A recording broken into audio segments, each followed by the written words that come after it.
Hoje é sexta-feira, o último dia do Bíblia Fala aqui na Rádio RCS e também no Facebook da Rádio, ou até mesmo no Hope Channel Portugal.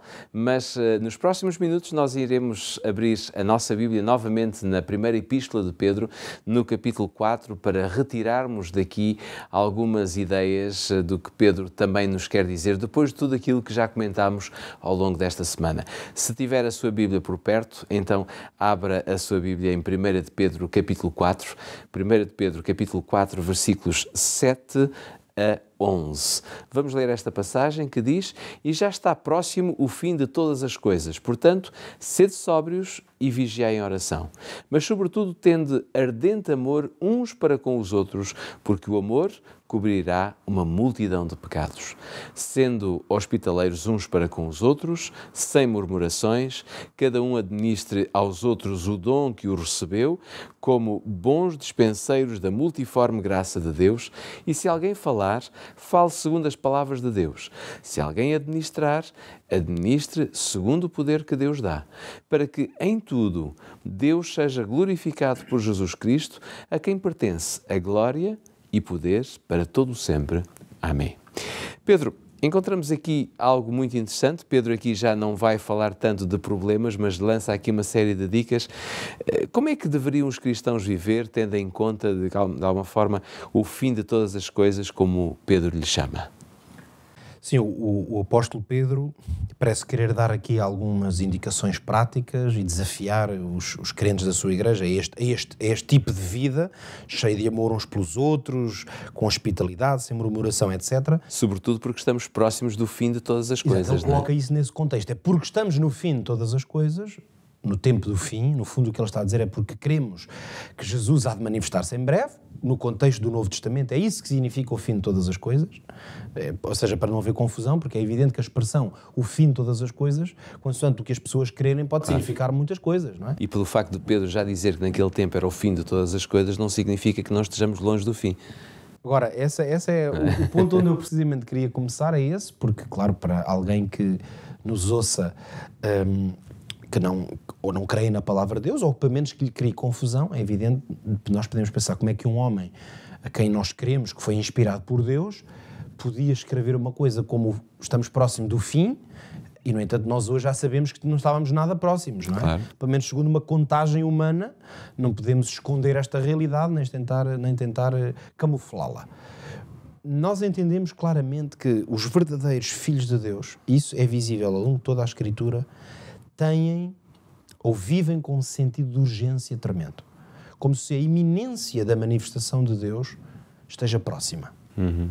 É uma das coisas que nós podemos perceber ao longo da Escritura e, ao contrário de nos fazer criar dúvidas ou suspeitas de que estas pessoas estavam enganadas, sobretudo, isso deve nos ajudar a compreender que se há uma característica que parece comum entre os crentes, as pessoas que genuinamente amam a Deus e que estão próximos dele, é que eles têm uma percepção como que um sentido de urgência. Ainda que cronologicamente isso possa não ser um facto, a experiência que a pessoa, enquanto filho de Deus, estava a viver era essa.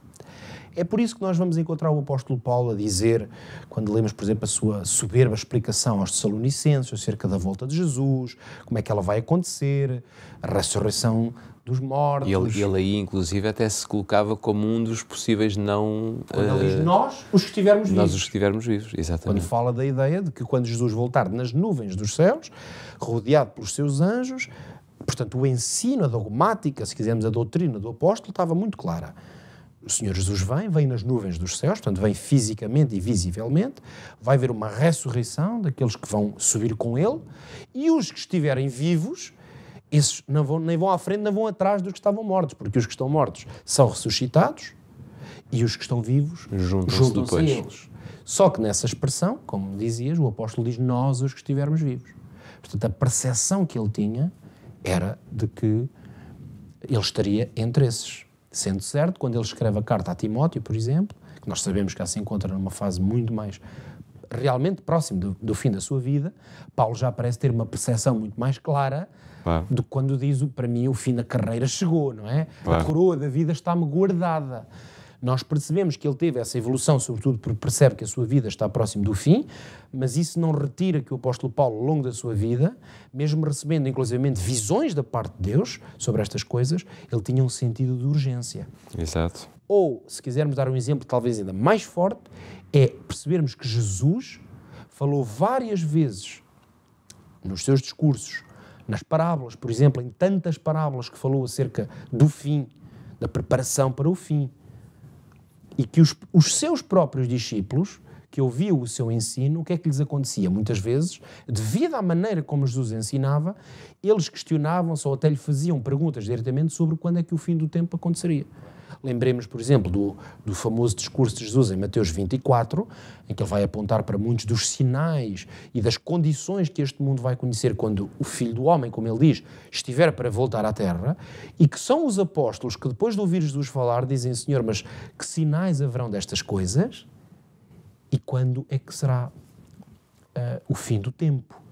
Nós percebemos que mesmo as pessoas que estavam com Jesus, os seus discípulos e o próprio Jesus, não fugiram desta condição de terem uma experiência de iminência. Claro. Até o próprio João, quando ele faz a descrição daquilo que poderia ser e que nós conhecemos pela história, que foi e continua a ser, digamos, a guerra entre a Igreja e a própria serpente ou o próprio dragão, ele a dado momento diz: mas ai dos que habitam na terra e no mar, porque o diabo desceu a vós e tem grande ira, sabendo que já tem pouco tempo. Ou seja, o sinal de urgência está sempre está presente, bem patente em todas mesmo nestas descrições proféticas. Exatamente. Esse texto ele é tremendo, porque ele aponta, a leitura profética que podemos fazer dele é precisamente de que haverá um tempo em que o inimigo da Igreja, que é o dragão, esse texto de Apocalipse 12, começa por identificar quem é o inimigo da Igreja. Ele é o dragão, a antiga serpente, Satanás. Portanto, o inimigo de Deus, claro, aquele que foi expulso do céu. Há clareza na interpretação dessas palavras, e nós percebemos quando chega ao fim do capítulo 12 do Apocalipse, em que é feita essa descrição de como é que o diabo, ao longo da história, vai tentar perseguir a Igreja, portanto, a mulher, o povo de Deus na Terra, ele vai chegar a um tempo em que ele vai perceber que tem pouco tempo. Claro. E, no entanto, nós temos evidências históricas e proféticas de que já passaram algumas centenas de anos, não é? Claro. Desde o momento em que entramos nesse período. Mas não é propriamente a contagem do tempo, a cronologia do tempo, uma vez que Deus nem está propriamente... Deus não é está propriamente, é Deus não está inserido no Cronos, que é a nossa contagem do tempo. Portanto, Deus está acima dessa condição, porque a contagem do tempo é uma condição inerente à Terra e ao mundo criado. Deus está fora dessa condição. Mas o que é certo é que os homens de Deus vivem nessa iminência. Nós, se quiséssemos recuar até Jó, encontraríamos Jó lá no capítulo 19, naquelas lindíssimas palavras em que diz que eu hei de ver com os meus próprios olhos. Quer dizer, ele não está a dizer que vai ser perto ou longe, mas percebemos que Jó está crente que ele mesmo vai ver a manifestação. Portanto, todos os filhos de Deus têm uma percepção e vivem na expectativa do encontro próximo com Deus. Mas eu diria que essa é a parte bonita também da parte do cristão, porque se não houvesse essa urgência, ou se o cristão não sentisse essa urgência, talvez não desse tanta importância e tanto valor à necessidade de se encontrar com Cristo, de se preparar para esse encontro, não é? Porque se nós soubéssemos que isso ia acontecer a uma distância muito grande de nós, se calhar nós iríamos retardar ainda mais do que aquilo que retardamos, não é? Porque já retardamos bastante, não é? Precisamente. Por isso é que o sentido de urgência é como se fosse uma característica do verdadeiro cristão. Exato. É isto que justifica que, quando o apóstolo Pedro quer falar à igreja, aos crentes, sobre como é que eles devem viver, ele diz-lhes: não se esqueçam, como o fim de todas as coisas aproxima-se, e é verdade. O apóstolo Paulo dizia: nós agora já estamos mais próximos da redenção do que quando conhecemos a fé. Exatamente. No entanto, quando ele escreveu isso, ele não estava há milhares de anos. Pelo menos até 2017 estava. Daqui para a frente não sabemos. Claro. Mas é lógico que foi um grande tempo. Mas essa verdade cada vez parece quase uma anedotazinha interessante, ou mais uma, como costumamos dizer, um desafio, que é no sentido em que é uma verdade que quanto mais tempo passa, mais verdade é. Exato. Porque ao dizer estamos agora mais próximos da nossa redenção do que quando conhecemos a fé, é uma verdade que se atualiza a cada segundo que passa. Claro, claro. Ora, E é certo também que Jesus também diz que no final dos tempos, se ele não abreviasse os tempos, e não é retirar dias, mas é pôr a máquina a funcionar mais rapidamente, poucos estariam firmes. Poderiam suportar o que esses dias trarão. Ora, eu queria terminar fazendo notar o seguinte. Depois de o apóstolo começar, e nós perdemos aqui, ou investimos aqui um grande tempo a focar este aspecto, depois do apóstolo dizer, e se referir melhor a esta ideia de que já está próximo o fim de todas as coisas, a seguir, em vez de fazer um discurso profético, por exemplo, não é? Um discurso escatológico, como às vezes usamos na linguagem teológica, que é muito, muito focado na ideia de que temos que fazer coisas próprias do tempo do fim. Ele vai fazer um discurso terra a terra, quase. Vai fazer um discurso sobre as relações humanas, sobre o amor ao próximo, sobre ser hospitaleiros. Porque isso, no fundo, era talvez a grande dificuldade que havia entre aquele povo cristão e que, no fundo, se resume ao nosso problema também hoje. É que, no fundo, eu acho que Jesus dá-nos um exemplo magnífico desta grande verdade quando em Mateus, no capítulo 25, é o próprio Jesus que diz que quando ele vier chamar os seus benditos, aqueles que ele vai chamar para o seu reino, Jesus diz que vai claramente fazer uma separação, uma escolha, não é? Porque nem todos estão preparados, nem todos quiseram viver com ele. As palavras literais ou textuais de Jesus no capítulo 25 de Mateus são: quando o Filho do Homem regressar, vai separar uns à direita e outros à esquerda. Aos que estão à direita, os que vão com ele, vai dizer: vinde benditos do meu Pai, possuí por herança o reino que desde agora vos está guardado. Porque tive fome e deste-me de comer, tive sede, deste-me de beber, estive preso, visitaste-me. Ou seja, não vamos ser salvos por questões doutrinais ou para guarda disso apenas, mas sobretudo pelo bem que fizemos ao próximo. E há esta característica, não é a nossa visão das coisas proféticas ou escatológicas, não é por falarmos muito sobre profecias ou sobre a vinda de Jesus que estamos a preparar-nos. Por isso é que o apóstolo Pedro, em total sintonia, como não podia deixar de ser, com as palavras de Jesus, diz: o fim de todas as coisas está próximo. E a seguir diz: sede hospitaleiros, não haja entre vós murmurações. Quer dizer que até o último dia, que nós não sabemos quando é, mas até o dia em que Jesus se manifestar em glória, a verdadeira manifestação, e assim vamos terminar, parece que foi de propósito, mas não foi bem, mas vamos terminar exatamente com as mesmas palavras que disse aqui na segunda-feira, no primeiro dia desta série, desta semana, é que o cristianismo é essencialmente prático. Claro.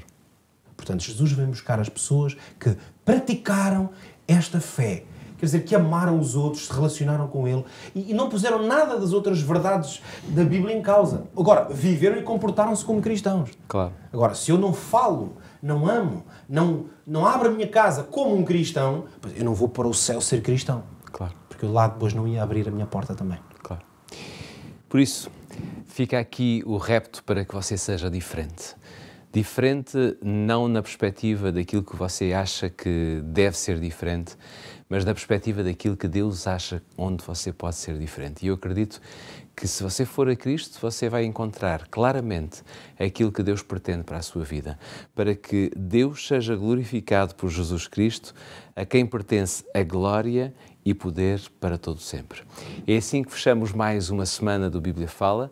Espero sinceramente que tenha gostado de estar na nossa companhia. Nós gostamos imenso de estar consigo e queremos marcar já o encontro. Na próxima segunda-feira estaremos de volta aqui à Rádio RCS, estaremos de volta também no Facebook da Rádio e no Hope Channel Portugal para um novo abrir da Palavra de Deus e para continuarmos a descobrir cada vez mais coisas sobre aquilo que está escrito e que Pedro deixou para todos nós.